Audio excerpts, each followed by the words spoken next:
Senator Sanders. Thank you, Mr. Chairman. Mr. Kennedy, thanks for being with us.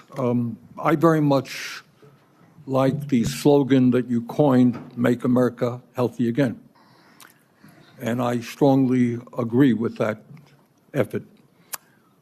Despite spending, as you indicated, 2 or 3 times as much per capita on healthcare as other nations, we have 85 million people who are uninsured, underinsured. We have all kinds of chronic illnesses. Our life expectancy is lower than other countries. And for working class people in this country, they are living 6, 7 years shorter lives than the top 1%. We got a problem, okay? And I'm going to suggest some ideas that I think can remedy that. Last year, the insurance industry in this country made over $70 billion, while at the same time, 85 million Americans are uninsured or underinsured. Do you agree with me that the United States should join every other major country on earth and guarantee health care to all people as a human right? Yes? No? Senator, I can't give you a yes or no answer to that question. Health care a human right? Is health care a human right? In the way that free speech is a human right, Yeah. I would say it's different, because if with free speech doesn't cost anybody anything, but in healthcare, if you smoke cigarettes for 20 years and you get cancer, you are now taking from the pool. Well, and so are you guaranteed the same right, or is there also a duty? I'm sorry. I'd love to talk for an hour with you. We got a few minutes left here. All right. Every other country on earth says healthcare, whether you're poor or rich, young or old, is a human right. I'm not hearing you say that. All right. You've talked about the drug companies, and maybe we agree on this one. As you all know, despite the drug companies making over $100 billion in profits, paying CEOs outrageous compensation packages, we, in some cases, pay 10 times more for the same drug. Will you support legislation that I will introduce which says that in America we should not be paying a nickel more for prescription drugs than people around the rest of the world? Yes, no? To equalize it? Not to equalize it, that we should not be paying more than other countries for the same damn drug. President Trump has asked me, in fact, I had a meeting with President Trump a week ago where we showed him the charts. He knows the charts. We're paying 10 times more from Europe. That's right.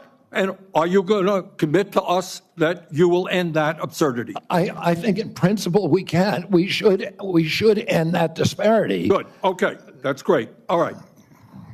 I happen to believe that climate change is real, it's an existential threat, and it is a healthcare issue. Donald Trump thinks that it is a hoax originating in China. Question is, in your judgment, is climate change a hoax, or is it real, causing devastating problems?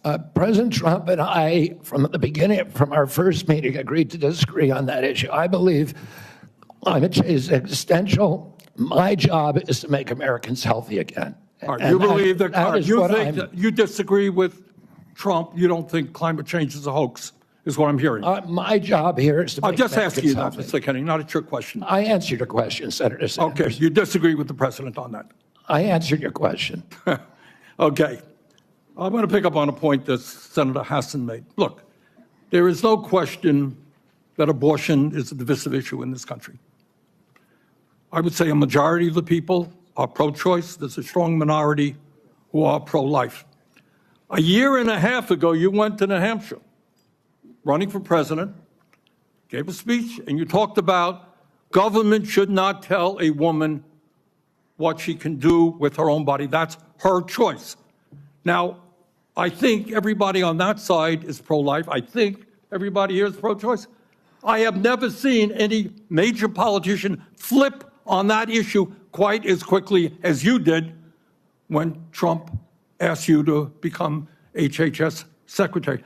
Tell me why you think people should have confidence in your consistency and in your word when you really made a major U-turn on an issue of that importance in such a short time.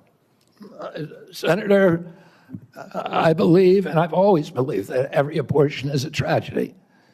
But you told the people in New Hampshire that it was their right. All right, let me do a last question here because I'm running out of time. I think the gist of what you're trying to say today is you're really pro-vaccine, you want to ask questions. You have started a group called the Children's Health Defense. You're the originator. Right now, as I understand it, on their website, they are selling what's called onesies. These are little things, clothing for babies. One of them is titled Unvaxxed, Unafraid. Next one, and they're sold for $26 a piece, by the way. Next one is No Vax, No Problem. Now, you're coming before this committee and you say you're pro-vaccine. Just want to ask some questions. And yet your organization is making money selling a child's product to parents for $26, which casts fundamental doubt on the usefulness of vaccines.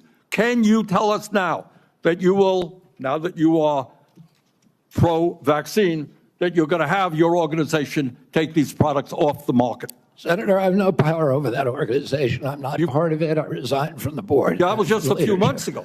You founded that. You certainly have power. You can make that call. Are you supportive of this? I've had nothing to do with leadership. Are you supportive of these onesies? I'm supportive of vaccines. Are you supportive of this clothing, which is militantly anti-vaccine? I am supportive of vaccines. I will. I want good science, and I want to protect. But you will not tell the organization you founded not to continue selling that product. Thank you, Mr. Chairman.